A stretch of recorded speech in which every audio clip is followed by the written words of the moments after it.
नमस्कार, सत श्री अकाल। मैं हूं रविंदर सिंह और आप देख रहे हैं हमारा चैनल प्रॉपर्टी अपडेट्स। आज हम खड़े हैं खरड़ तहसील के अंदर, जो डिस्ट्रिक्ट मोहाली की सबसे बड़ी तहसीलों में से एक तहसील है। एक जीरकपुर है और एक खरड़ है। ये दो ही तहसील जो है जहां पे डिस्ट्रिक्ट मोहाली में ज़्यादा काम होता है। मोहाली तहसील जो अपने आप में एक अलग ऑफिस है।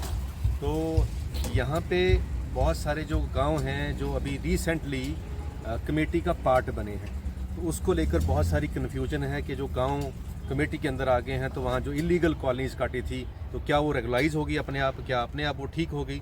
तो ऐसी चीज़ नहीं है।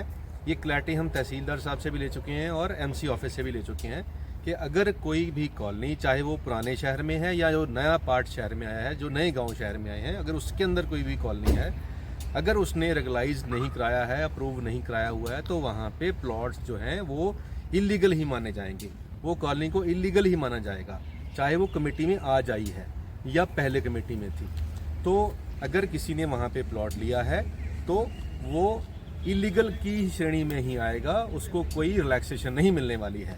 हाँ, अगर आप शहर के अंदर भी, आप पुराने शहर के अंदर हैं जहाँ पे कोई कॉलोनी नहीं थी, पहले मोहल्ले थे, अगर आपका वहाँ पे भी घर है और आप रजिस्ट्री कराना चाहते हैं, बेचना चाहते हैं, तो आपको पहले एमसी ऑफिस में आके एक स्वै घोषणा पत्र देना पड़ेगा, एक अपने लोकेशन मैप देना पड़ेगा और साथ में आपको अपनी ओल्ड रजिस्ट्री या ओल्ड फर्द देनी पड़ेगी।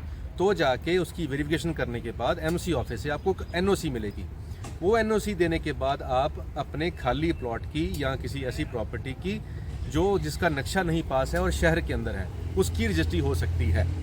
अगर आप, बहुत बार ऐसे होता है कि प्लॉट लेते हैं और उसकी पे1 की फ़ीस जमा हो जाती है। पे1 की फ़ीस होती है कि एक नक्शा को अप्लाई करा, वो मंजूर हुआ या नहीं मंजूर हुआ, उसको रिजेक्शन भी हो सकती है। मान लो आपने कमेटी में पे1 की फ़ीस जो 5-6 हज़ार होती है वो भर के एक इलीगल कॉलोनी का नक्शा सबमिट कर दिया, तो उसमें 1 महीने का टाइम कमेटी के पास होता है उस पर एक्शन लेने का, यानी कि उस पर रिवर्ट करने का, आपकी एप्लीकेशन को एक्सेप्ट या रिजेक्ट करने का। तो इतने टाइम में पहले रजिस्ट्री हो जाती थी कि देखो जी हमने नक्शा अप्लाई कर दिया है, उसके बेस पर रजिस्ट्री हो जा करती थी। आज बंद है। अब आपको पहले कमेटी से एनओसी लेनी पड़ेगी अगर आपके प्लॉट का नक्शा पास नहीं है, अगर वो कॉलोनी का total layout GMADA, municipal corporation या जो लोकल बॉडीज़ है वहाँ से पास नहीं हुआ है। तो अगर कोई आप ऐसी प्रॉपर्टी ढूंढ रहे हैं जहाँ पे आपको कोई ये कह रहा है कि जी ये कमेटी का हिस्सा है, जी यहाँ पे तो ये है, तो उस बात पे गौर मत करें। सिंपल सवाल पूछें, क्या इस प्लॉट का नक्शा पास है? नंबर 1।